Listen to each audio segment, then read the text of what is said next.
Hi folks, welcome. Thank you for joining me for a discussion today. I wanted to speak with you a bit about some spirituality of the cross during this holy season of Lent. And I thought one of the best ways to approach this would be through the iconography of the Franciscan order. We have two famous crucifixes in the Franciscan order from early times. One, the San Damiano crucifix that many of you have seen before, in fact probably most of you, and then one with which I'm pretty sure you're less familiar, the crucifix of Benedetta, which is in the Church of St. Clare in Assisi, which also, interestingly, is where the San Damiano crucifix is. They're only about 100 feet or so apart from each other in the same building, but they take very different approaches to the spirituality of the cross.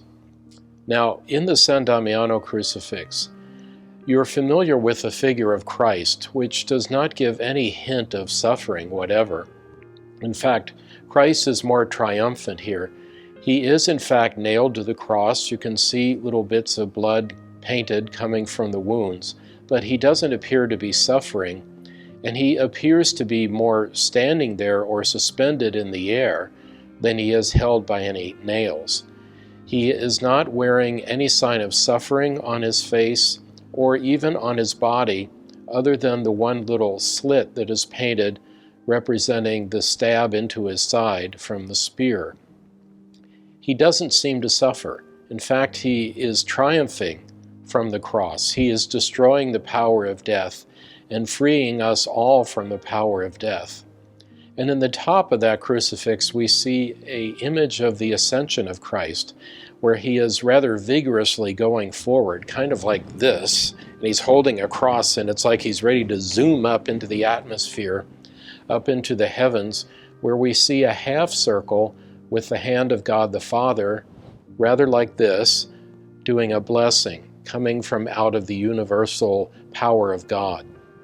So this crucifix is one of the approaches to the cross, which is not one of fear, but one of conquest and triumph. Christ as the victor, Christ as the high priest. Now, the other crucifix in the same church was really inspired more by the writings of St. Clare, especially in her letters to St. Agnes of Prague, in which she encourages this noble woman in Prague to look upon the face of Christ, who suffers and is despised and is cursed by people. This other crucifix, the one of Benedetta, shows a figure of Christ that is slumping in death, strain on the body, a rather ghastly color to the body. The brow is knotted in pain, the lips are pursed, the eyes are squinted shut, and it seems like Christ in this idea has taken his last breath. He is the one who suffers. Now, at the bottom of that crucifix of Benedetta, we can see some figures, one of Clare and one of Benedetta herself.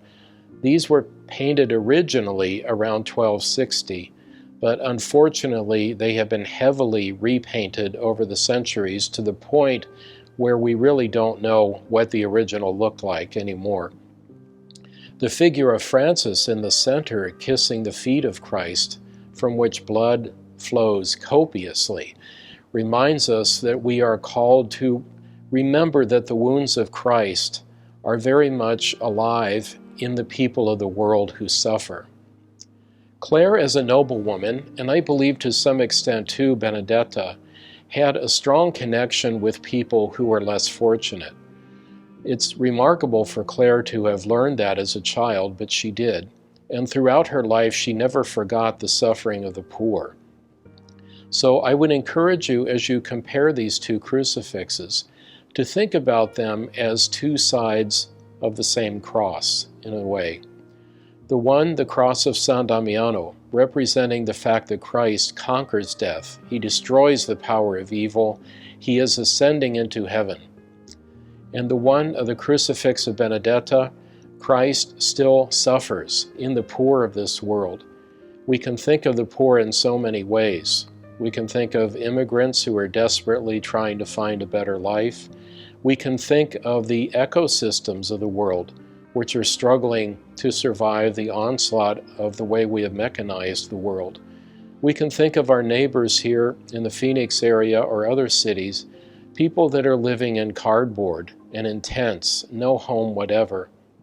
If you go, for example, to the neighborhood near the Andre house, you might think you're in the third world because of so many poor people there who are living on the streets. Christ suffers very much. And at the same time, Christ is triumphant, and we have faith and confidence, don't we? Because we know Christ ultimately conquers death. So during this season of Lent, I would encourage you to try to think about both sides of this cross. Think of it as one cross with two different sides. Just as in our world, we have different sides of the world. We have beautiful sides and fun sides and glorious sides. And we have sides that are really pretty ugly and pretty nasty. And they're both real. And also think about these two crucifixes both as Franciscan, not one or the other. Don't think in terms of dichotomies.